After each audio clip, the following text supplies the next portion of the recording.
सभी को नमस्कार। लर्निंग बुक के उत्तर प्रदेश लोक सेवा आयोग के प्री एग्ज़ाम के लिए सामान्य हिंदी के इस वीडियो में आप सभी का स्वागत है। पिछले वीडियो में हम लोगों ने बात की थी व्यंजन संधि की और आज ये व्यंजन संधि का अंतिम विषय है, अंतिम वीडियो है व्यंजन संधि के बारे में। अगर आप लोगों को कोई अभी भी समस्या हो या भ्रम हो इसके बाद भी, तो आप लोग कमेंट सेक्शन में बता सकते हैं, तो उसके लिए हम अलग से वीडियो बना देंगे। लेकिन जो व्यंजन संधि के नियम हैं उनका ये अंतिम वीडियो है। तो हमने अभी तक 6 नियम पढ़ लिए थे और इस वीडियो की शुरुआत हम 7वें नियम से करते हैं, जो कि है किसी भी स्वर का 6 वर्ण से मेल। तो कोई भी स्वर 6 वर्ण से मेल करे तो उस स्थिति में क्या होगा कि 6 से पहले च शुद्ध व्यंजन जुड़ जाएगा। जैसा कि आप लोग बोर्ड पर कोष्ठक में देख सकते हैं लिखा हुआ कि आधा च और छ लिखा हुआ है, तो छ का रूप इस प्रकार हो जाएगा, आधा च और छ में इस प्रकार परिवर्तन आ जाएगा। छ में छ पे जो भी मात्रा लगी होगी, अनुस्वार लगा होगा अगर, तो वो वैसे ही रहेगा, बाकी सब कुछ वैसा ही रहेगा, कुछ भी परिवर्तित और नहीं होगा। बस ये समझिए कि इसमें छ के तुरंत पहले च शुद्ध व्यंजन जुड़ जाएगा उसके साथ। सबसे पहले हम लोग उदाहरण देखते हैं। स्व धन छंद तो बन गया स्वच्छंद, और कोई भी परिवर्तन नहीं, बस छ के पहले च जुड़ गया। आ धन छादन तो बन गया आच्छादन। अब जैसे स्वच्छंद में व में अ का स्वर है तो अ और छ मिले, आच्छादन में आ का स्वर है, सामने सामने दिख रहा है, तो बन गया आच्छादन और कोई भी परिवर्तन नहीं। इसी प्रकार अनुधन छेद, उ का स्वर और छ मिले, कोई भी परिवर्तन नहीं, बस च जुड़ गया छ के तुरंत पहले और बन गया अनुच्छेद। तो ये हमारा 7वां नियम हो गया। 8वें नियम पे हम लोग बढ़ते हैं। रि र और श का न से मेल, तो इस स्थिति में क्या होगा कि न का ण में परिवर्तन हो जाएगा। लेकिन इसमें भी अपवाद है। अपवाद ये है कि अगर च वर्ग, ट वर्ग, त वर्ग, ल, श और स का व्यवधान हुआ मतलब ये जो वर्ण दिए हुए हैं रि र श, इनके बीच में और न के बीच में, मतलब इन तीनों वर्णों और न के बीच में अगर इनका व्यवधान हुआ या ये इस वर्ग के वर्ण या ल, श या स आ गए तो ये परिवर्तन नहीं होगा, न ही रह जाएगा। उदाहरण के लिए परिधन नाम तो बन गया परिणाम। अब र और न यहां पे न परिवर्तित हो गया ण में, बाकी सब कुछ वैसा ही रहा, परिणाम बन गया। अब अगला उदाहरण ध्यान दीजिएगा। राम धन अयन तो बन गया रामायण। अब यहां पे जो हमारे अपवाद हैं उनमें से कोई भी नहीं आ रहा है। प वर्ग आ रहा है, स्वर आ रहा है अ, और य आ रहा है, तो रा और न की जो संधि हुई उसके हिसाब से न ण में परिवर्तित हो गया और यहां पर कोई भी अपवाद नहीं है, कोई भी व्यवधान किसी प्रकार का जो हमारे च वर्ग, ट वर्ग, त वर्ग, ल, श या स का इसमें नहीं है, तो यहां पे न ण में परिवर्तित हो गया, तो राम धन अयन बन गया रामायण।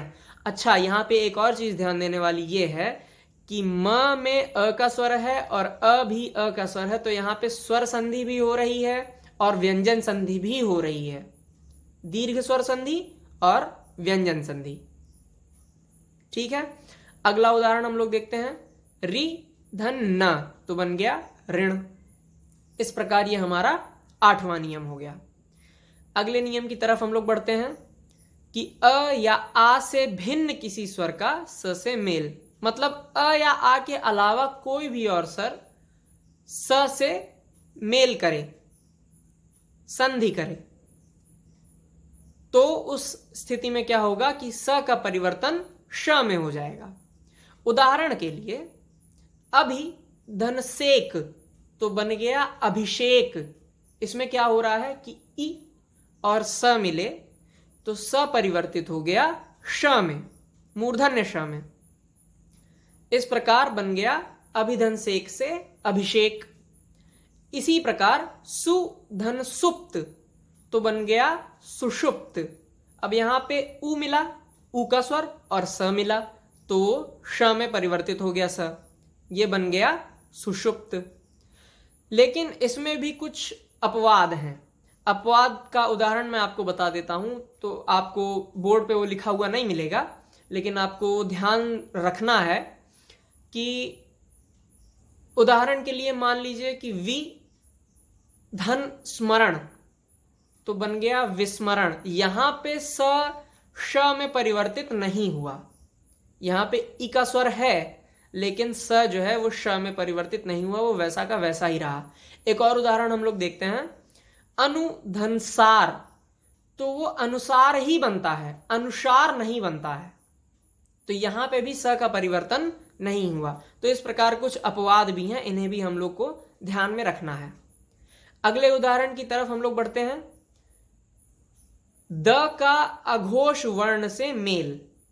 अब द जो है अघोष वर्ण से मेल करेगा।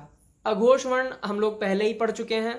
सबसे पहला जो हमारा वीडियो था उसमें तो शायद नहीं था ये, उसके अगले वीडियो में जो हमारा दूसरा वीडियो था उसमें ये था कि अघोष वर्ण, अघोष और सघोष मैंने आपको बताया था। अघोष वर्ण कौन कौन से होते हैं? सबसे पहले तो क्या होते हैं अघोष वर्ण? जिनमें जो हमारी स्वर तंत्री है उसमें बहुत अधिक कंपन न हो, अघोष वर्ण। तो वो कौन कौन सा है? सबसे पहला जो हमारे वर्गीय व्यंजन है उन सभी का पहला और दूसरा वर्ण, मतलब क ख च छ ट ठ त थ प फ, और श श और स, ये तीनों स जो होते हैं ये अघोष वर्ण में हमारे आते हैं।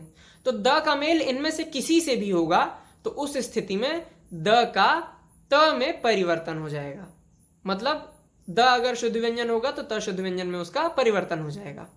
उदाहरण के लिए सद धन संग, तो यहां पे देखिए द शुद्ध व्यंजन का मेल हो रहा है स से, जैसा कि मैंने बताया अघोष वर्ण, तो श श स भी आता है अघोष वर्ण में, तो द परिवर्तित हो गया हमारा शुद्ध व्यंजन त में, तो बन गया सत्संग, ये हो गया। अब आखिरी हम लोग नियम देखते हैं व्यंजन संधि का, जो कि है श का त या थ से मेल। मूर्धन्य श का त या थ से मेल, उस स्थिति में यह होता है कि त का परिवर्तन हो जाता है ट में और थ का परिवर्तन हो जाता है थ में, बस यही परिवर्तन होता है। तो हम लोग इसका उदाहरण देखते हैं।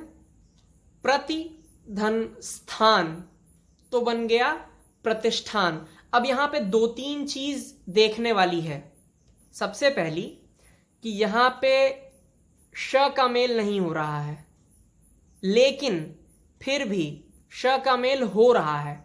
कैसे हो रहा है? हम लोग अभी 9वें नियम में ये पढ़ के ही आ रहे हैं कि ई और स अगर मिलेंगे तो श बन जाएगा। तो प्रति में ई का स्वर और स्थान में स, ये दोनों मिलकर के बन गए श।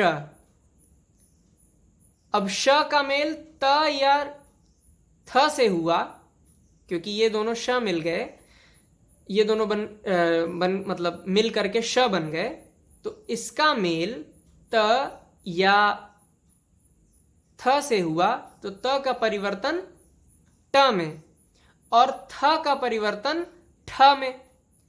तो थ से यहां पे मेल हो रहा है क्योंकि त तो पहले ही हो गया है, त पहले हो गया, अलग हो गया। तो श का जो मेल हो रहा है यहां पे थ से हो रहा है, तो थ परिवर्तित हो जाएगा ठ में। अब हो गया ये प्रतिष्ठान। यही ध्यान देने वाली बात है इसमें। दूसरा हम लोग उदाहरण देखते हैं, आसान सा। इश धन त तो बन गया इष्ट, त परिवर्तित हो गया ट में, ये हमारा बन गया इष्ट। इस प्रकार हमारी व्यंजन संधि यहां पे समाप्त होती है, उसके नियम यहां पे समाप्त होते हैं। और अगले वीडियो में हम लोग बात करेंगे विसर्ग संधि की, और उसके बाद जो भी आगे के टॉपिक्स होंगे उसे हम लोग जल्दी से जल्दी ख़त्म करने की प्रयास करेंगे। तब तक के लिए आप सभी का बहुत बहुत धन्यवाद। सभी लोग इस वीडियो को देखें शुरुआत से अंत तक। अगर पसंद आए तो इसे लाइक करें, शेयर करें जितना ज़्यादा से ज़्यादा आप सबसे हो सके, और सब्सक्राइब करें लर्निंग बुक। अगले वीडियो में फिर से आप सबसे भेंट होगी। तब तक के लिए बहुत बहुत धन्यवाद। नमस्कार।